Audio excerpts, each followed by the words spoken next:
On the map of the Middle East, two countries practically joined together share a border, desert, coastline, and even cultural heritage. But when we look at the present, the paths they have followed could not be more different. On one side is Oman, a discreet sultanate that has become a benchmark for stability, diplomacy, and quality of life in the Persian Gulf. On the other is Yemen, one of the poorest countries on the planet, marked by a civil war that has lasted for years and one of the greatest humanitarian crises of our time. How did two neighbors so similar on the map end up at such opposite extremes? What explains the success of one and the collapse of the other? That's what Bello Mundo is going to tell you now. Number 1. Location and similarities. Oman and Yemen are right next to each other in the south of the Arabian Peninsula, one of the most strategic regions in the Middle East. The two share a land border and are surrounded by seas that connect three vital points: the Persian Gulf, the Indian Ocean, and the Red Sea. This location places them right in the middle of some of the busiest and most disputed trade routes on the planet. The geographical position of the two helps to understand why they have always been regionally relevant. Oman faces the Strait of Hormuz, through which much of the oil exported by the major Gulf producers passes. Yemen, on the other hand, faces the Strait of Bab el-Mandeb, which serves as a gateway between the Red Sea and the Indian Ocean, a crucial passage for trade between Europe and Asia. In addition to their location, the two countries share similar geographical characteristics. They have extensive desert areas, mountain ranges, arid climates, scarce water resources, and long stretches of coastline. For centuries, both were crossed by caravan routes that transported spices, fabrics, incense, and ideas between Africa, Asia, and the Middle East. The cultural basis is also very similar. Most of the population is Arab, the predominant language is Arabic, and the main religion is Islam.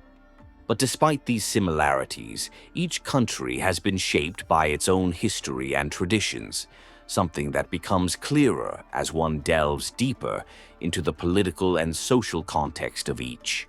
Even in terms of natural resources, there are certain parallels. Both Oman and Yemen have oil and gas reserves, albeit on a smaller scale compared to their giant neighbors, such as Saudi Arabia or the United Arab Emirates. They also have long and underutilized coastlines, with potential for maritime and commercial exploration. On paper, everything seemed to point to a similar trajectory. But from there, the choices made and the paths taken began to drive the two sides apart. That's where the differences begin to become apparent. And it is precisely in history that the trajectories begin to truly diverge.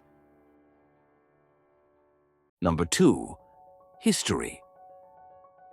The way each country has organized itself politically over time helps a lot to understand why Oman has managed to build stability, while Yemen has plunged into chronic instability that still seems far from over today. Both were influenced by foreign powers but reacted in very different ways. Oman was occupied by the Portuguese in the 16th century, mainly in the coastal region of Muscat, which was strategic in the Indian Ocean routes. But about 100 years later, the Omanis regained control of the territory. This moment marked the beginning of a period of local government, led by sultans who consolidated their own identity and a centralized structure. Over the following centuries, even while maintaining an absolute monarchy, the country achieved internal stability without major disruptions. The decisive turning point came in 1970. Sultan Qaboos bin Said, with British support, deposed his own father, who had kept the country isolated and practically frozen in time. Qaboos took command with a more modern vision and began an ambitious reform process. He invested oil revenues in the construction of schools, hospitals, roads, and supply networks. He also maintained a discreet and neutral foreign policy, which helped to avoid conflicts. In Yemen, the situation was much more complex. The north was under the control of the Ottoman Empire for centuries, while the south, with the strategic port of Aden, became an important base for the British Empire. When these powers withdrew, two different countries remained. In the north, the Arab Republic of Yemen emerged, based on tribal and religious structures. In the south, the People's Democratic Republic of Yemen, inspired by socialism and linked to the Soviet Union, was formed. While Oman remained unified under a single crown, Yemen became the scene of internal disputes, as we will now see. Number 3. Civil war and the implosion of the state. The instability that Yemen accumulated throughout the 20th century ended up fueling a collapse that seemed inevitable. When the country finally unified in 1990, what existed was a fragile structure with deep scars between the north and south and a central government that was unable to represent the country as a whole.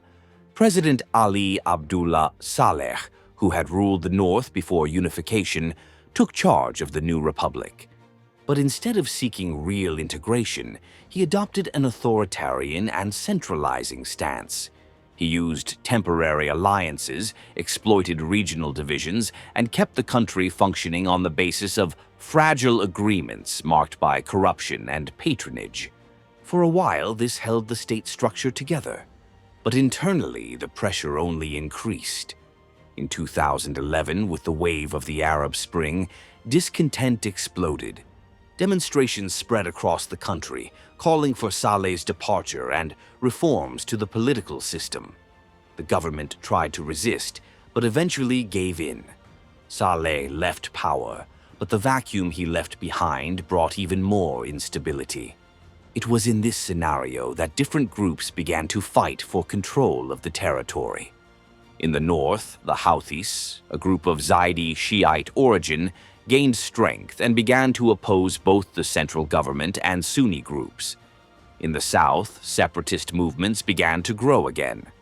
And in the midst of all this, Al-Qaeda took advantage of the chaos to establish itself in strategic regions in the interior of the country. In 2014, the Houthis advanced on the capital, Sana'a, seized government buildings, and overthrew the interim president. This marked the official start of the civil war, which would drag the country into a scenario of complete collapse.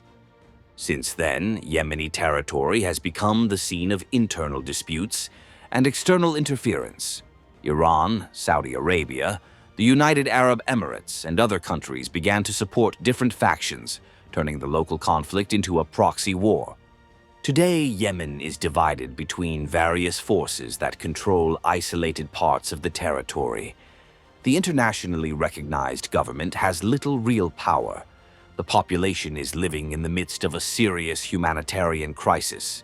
Hospitals, schools, bridges, ports, and airports have been destroyed or rendered inoperable. Blockades at sea and in the air have made it difficult to bring in food, fuel, and medicine. According to humanitarian organizations and the UN itself, more than 20 million people need help to survive, around two-thirds of the population. Millions have been forced to leave their homes, and hunger has become a permanent threat. Most of the deaths are not directly caused by bombs, but by disease and hunger that arise when the health system collapses and clean water disappears. Estimates speak of hundreds of thousands of lives lost, considering both the violence and the indirect consequences of the war. Meanwhile, Oman has followed the opposite path. Number 4. Oman's internal stability and diplomatic role. Unlike its troubled neighbor, Oman has maintained its territorial unity, preserved the leadership of its leader for decades, and managed to avoid both internal wars and direct involvement in regional conflicts. This internal stability has had a huge impact. Even with more modest natural resources compared to other Gulf countries, Oman has used its income more cautiously. Instead of large-scale projects to impress the world, such as skyscrapers or artificial islands, the country opted for basic infrastructure, social programs, and education. This choice helped build a population with greater access to public services and an economy less dependent on high-risk projects. In addition, the country has come to occupy a unique role in Middle East foreign policy. Instead of taking sides in decades-long disputes, it pursued a foreign policy based on active neutrality. In practice, this means maintaining good relations with those who do not talk to each other. The Sultanate talks to Iran, Saudi Arabia, the United States, Israel, and groups that, in other capitals, would be treated only as enemies. It was in Oman that discreet talks between the United States and Iran helped pave the way for the 2015 nuclear agreement. It was in Oman that new meetings began to resume in 2025, when tensions rose again. This stance has earned the country the nickname Switzerland of the Middle East, not because it is neutral in everything, but because it avoids direct involvement in wars and prefers to sit at the table as a mediator. This also brings concrete benefits.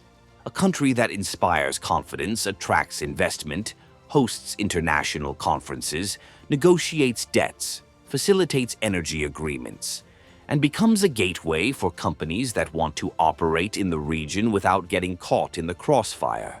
In a region marked by constant tensions, the country has managed to keep bridges open with almost all sides, something that few have achieved. Number 5. Oil, economy, and use of wealth. If history already showed two completely different paths, the economy only reinforces this contrast. As we mentioned at the beginning of the video, both Oman and Yemen have oil and gas reserves. The difference lies in how this wealth was discovered, used, and distributed over time. Oman is not among the giants of world production, such as Saudi Arabia or the United Arab Emirates, but it has respectable reserves and a small population. This has allowed resources to be better utilized. Today, the gross domestic product per capita is around $20,000 per year.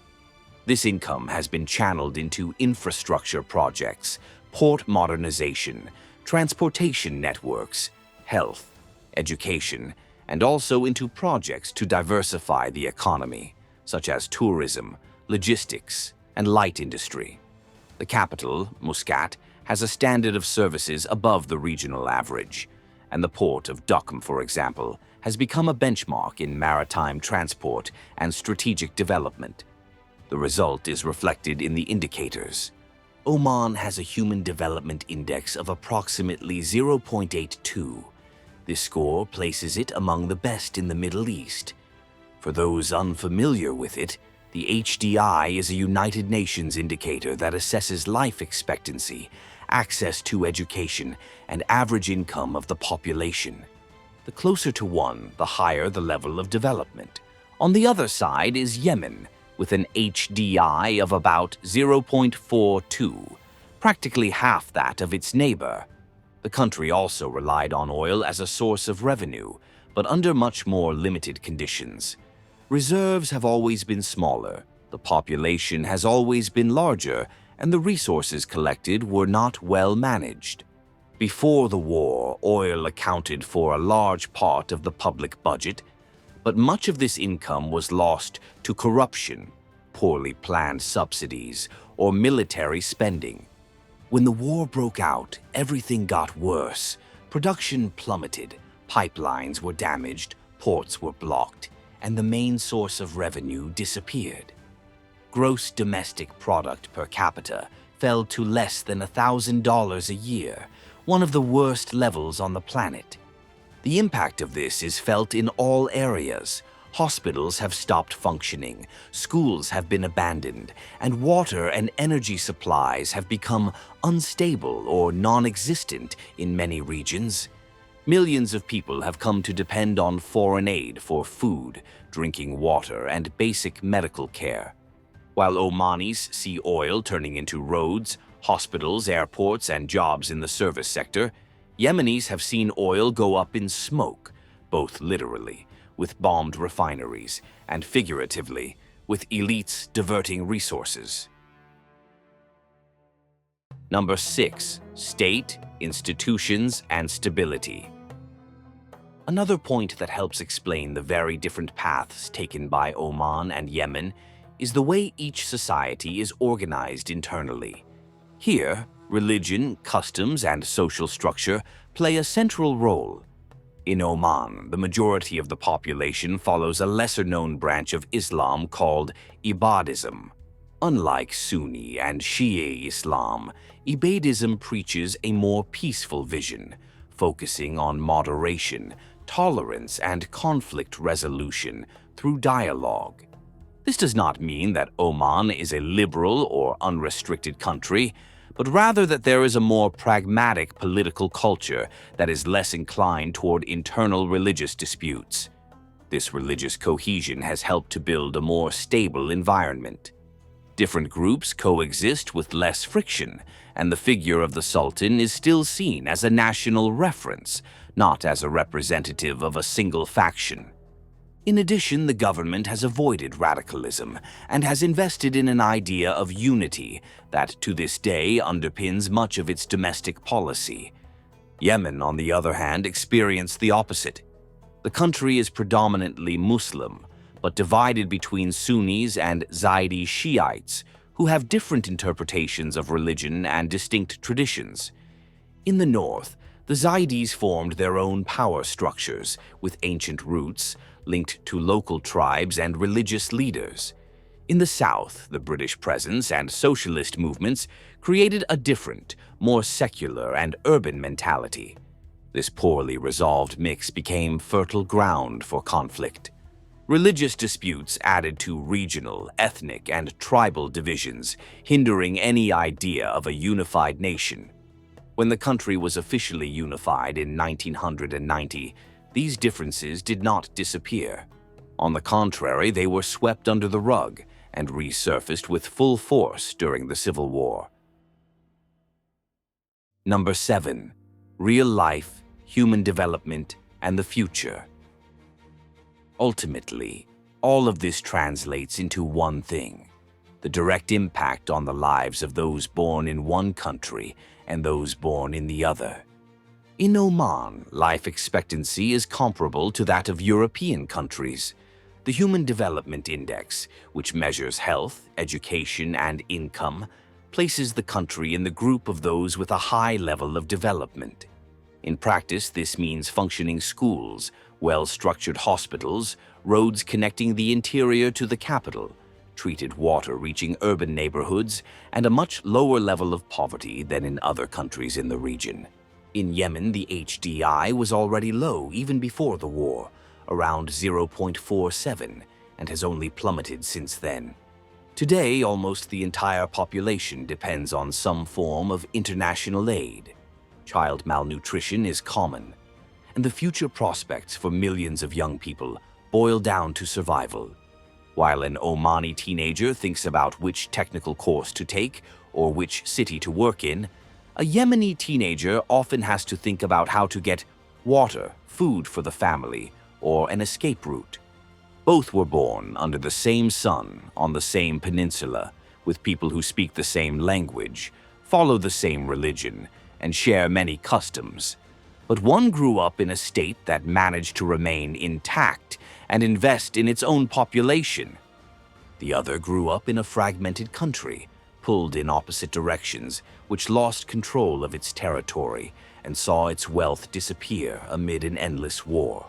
On the map, Oman and Yemen appear side by side. In reality, they seem like separate worlds. What about you?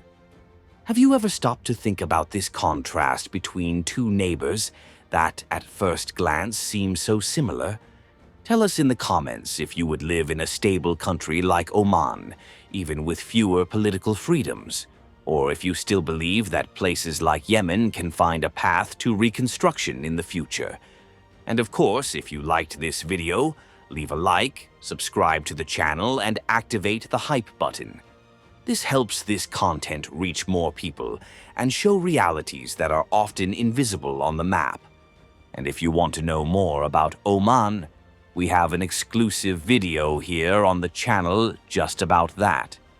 There, we dive into the most impressive curiosities of this place. And believe me, there are plenty. From the way the population deals with the heat to a very different way of understanding social roles. Did you know that, even though it is a Muslim country, there are married men who have relationships with other men, and that this is not considered homosexuality? That's right. The explanation involves a little-known social figure called Xanthi. Want to understand better? The link is in the description. Go check it out. See you in the next video.